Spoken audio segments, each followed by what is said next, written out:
Water sign, Cancer, Pisces, and Scorpio. Kumusta po kayo guys? Okay, so water sign. Maraming salamat po sa walang sawang pagsubaybay sa ating pong mga reading. And kung kayo ay bago pa lang sa ating channel, so ayan guys, mag-subscribe na po kayo and i-click mo na rin yung ating notification bell para lagi po kayo guys updated sa ating bagong upload. So tignan natin, water sign, gabay kapalaran. Water sign, gabay kapalaran. Spirit guide. Oops. Meron tayong new beginning, transformation, powerful movement. So, I think yung iba sa inyo, tingnan mo, para bang nagiging buo yung decision mo dito. Para bang bigla kang nabubuhayan. Kasi may new beginning. Ayan, no? Hindi porke guys, death to. Pangit na yan, no? Ang death kasi guys, para bang pinatay lang yung old cycle sa buhay mo or pwedeng yung dating ikaw at nagkakaroon guys ng parang bagong silang or isinisilang ka ulit. Okay, ganun yung nakita ko. Ayan guys, so nagkakaroon guys ng new beginning sa buhay mo. Kumbaga, may bagong pananaw, may bagong nangyayari, bagong journey, bagong achievement. So, I think lahat bago. Kaya para bang nagbabago na rin guys, pati yung inyong mood. Pwedeng yung iba sa inyo, kung depressed ka, ngayon para bang nafe-feel mo na mas nagiging masaya ka. Ayun yung nakikita ko. So, movement, water sign, siguro medyo nagiging matapang yung energy mo eh. Parang kailangan mo daw guys maging kalmado. Oo. Okay, wag tayo masyado yung para bang aggressive agad. Yun ang nafe-feel ko. Wag tayo masyadong lahat ng bagay kino-question. Okay? So, yun yung nafe-feel ko sa inyo guys, no? Para bang maliit na bagay na napapansin, maliit na detalye na napapansin. So, i-disregard nyo na yung ganun guys. So, may nakikita ko rito guys, and powerful movement. Ibig sabihin, may hakbang kang gagawin. And sobrang proud, sobrang confident ka dun sa bagay na gagawin mo. Kumbaga, wala ka nang pakialam kung sino yung para bang mag-judge sa inyo. Basta, eto na eh. Ito na yung nangyayari sa buhay mo eh. So, hayan. Tignan pa natin guys. Meron po tayong Queen of Coins, mature, successful, and practical. Pero naka-reverse siya kanina eh. Ayan, naka-reverse po siya kanina. So, I think yung iba sa inyo, ito kasi guys, Queen of Coins is parang mother figure or someone na may kakilala ka na single mom or pwedeng matured, no? Matured na babae or lalaki. So, sa nakikita ko rito, guys, medyo possessive yung energy, no? Medyo manipulative yung energy nitong taong to. So, yan yung kailangan mong iwasan. Okay? Kasi nakikita ko sa inyo, guys, bumabalik na yung dating ikaw. Okay? Kasi may new beginning na sa buhay mo.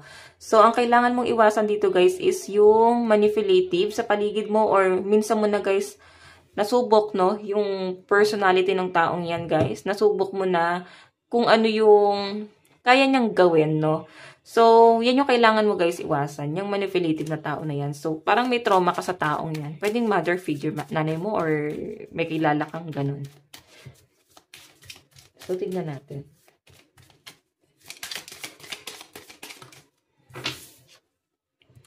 Meron tayo, guys, honest, protective, and quirky. Queen of Swords. So, si Queen of Swords, totoo yan guys, matatapang to eh. Pero minsan kasi guys, wala silang mga hakbang na ginagawa sa buhay nila. Kumbaga hanggang salita lang, masyado nila guys, pinoprotektahan yung sarili nila. So, siguro guys, pwedeng ganun yung nafe-feel mo, no? Or ganun ka. So, ingatan natin guys yung parabang hanggang salita tayo, tas hindi natin guys kayang panindigan. Kasi pwedeng hindi mo lang sarili mo yung madidisappoint mo, kundi yung taong nakakaalam or pinagsabihan mo ng plano mo or kung sino man tong sinasabihan mo.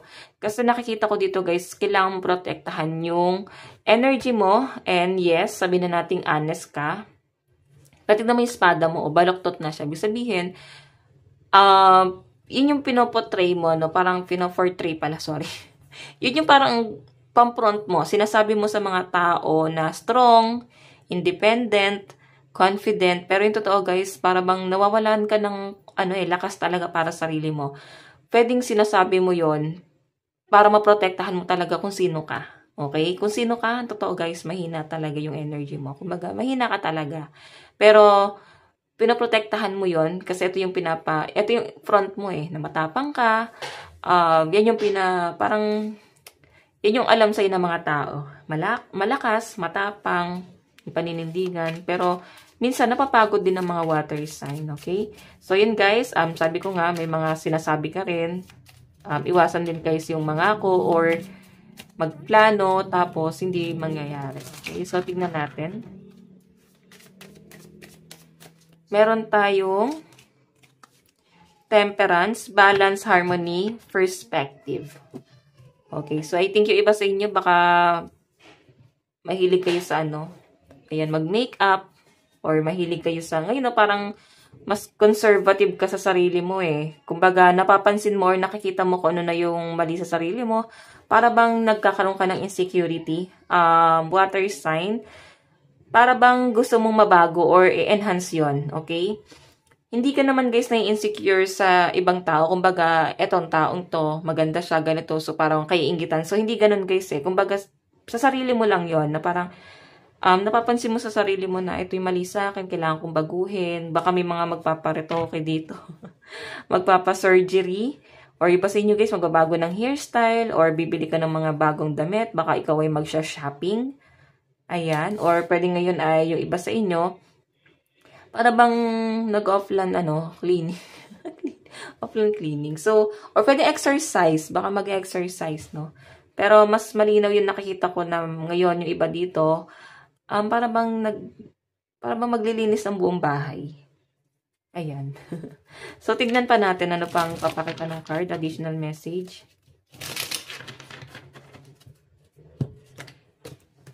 Additional message.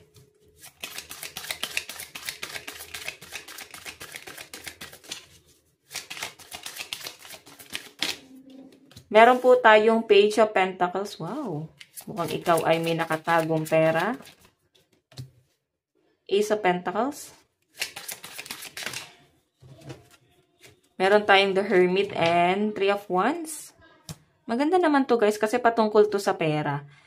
Okay, kailangan nyo daw dito guys is mag-budget. Maaring may dumating na pera sa past. Nangyari na siya sa past. Pero guys, hindi nyo guys na-control. Or kung may paparating na pera, pwedeng mabilis lang to guys dadaan sa pera mo, sa palad mo. Kasi yan guys, mabilis mo din ilalabas yung Ace of Pentacles na yan eh. Buo mo siya nakuha, buo mo rin ilalabas. Kaya nga sinasabi dito guys, The Hermit, wala pa.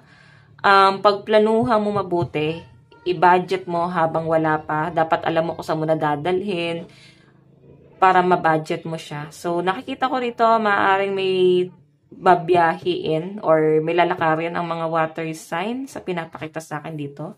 Kasi guys, may nagaano ng bag para bang may lakad, travel, or pwedeng out of town sa pinapakita sa akin. So, yung ba sa inyo guys, this month, no, ng March 2024, is possible na kayo ay kailangan nyo ng show money. Siguro nga kayo ay magbabiyahe, magbabakasyon sa ibang bansa. Kasi may hawak ka din pera. So, hindi madali ang magbiyahe sa ibang bansa. Okay pa nga sa Pilipinas kasi mas malaki yung gastos. Pero parang ganun din guys, na pag pumunta ka sa ibang lugar, parang ganun din ang gastos. Kaya yung iba guys, nag-abroad talaga. Tapos doon na lang sila nagbabakasyon. Siguro, ganun nga. Oo. Pero may pinag-iisipan kay para bang may mga lugar ka na ditong iniisip kung saan ka pupunta. Ganun yung nakikita ko rito. So, tignan pa natin love advice. Pagdating sa love life nyo guys, hindi naman masyadong lumalabas. Siguro hindi mo to, iniisip. Pero tignan natin, love advice. Meron tayong cherish. Cherish your friendship. Relationship, sorry naman. Pag friendship yung nasabi ko, baka naman guys, dati kayong magkaibigan. Okay? Or parang magkaibigan na lang kayo ng person mo kasi close talaga kayo. Okay? So, nakikita ko guys, ayan, may mga sign or pwedeng may inaantay ka na sign. So, tingnan natin. So, pagdating sa relationship, siguro guys, kasal kayo ng person mo or pwedeng siya ay engaged tuloy. Kasal pa sa una. Siguro ito yung inaantay mo. Okay. Pwedeng committed sa iba. Pwedeng crush mo pala siya, no? Or pwedeng nasa third party. So, tingnan natin. Advice, meron tayong know your love. Know you are loved and forgive.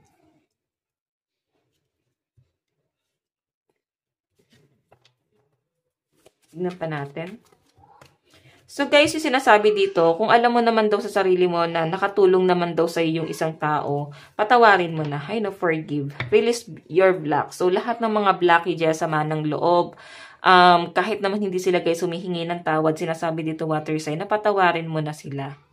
Okay? Isipin mo na may mga tao pang nagmamahal sa inyo, may mga tao pa na nagpapahalaga sa inyo, and sobrang supportive sa inyo. Okay, so sinasabi nga dito guys, patawarin mo na sila kahit hindi sila humingi ng tawad. Tapos, yung pagpapatawad naman na yun guys, hindi naman ibig sabihin is kakausapin mo or papasukin mo sa buhay mo. Nasa iyo naman yan, pero kung malaki yung ginawa sa inyo guys na kasalanan, bakit mo papapatawarin? Pero minsan kasi guys, maganda pa rin sa buhay ng tao habang nabubuhay na, yun nga, walang kaaway. Okay? So, siguro, ikaw, piliin mo yung peace of mind mo. So, saan mo ba makukuha yung peace of mind mo? Sa pagpapatawad, okay? Kaya ang sinasabi dito, release your blocks. Water sign, ito lang pong inyong reading hanggang sa muli. God bless and love you all. Bye-bye po.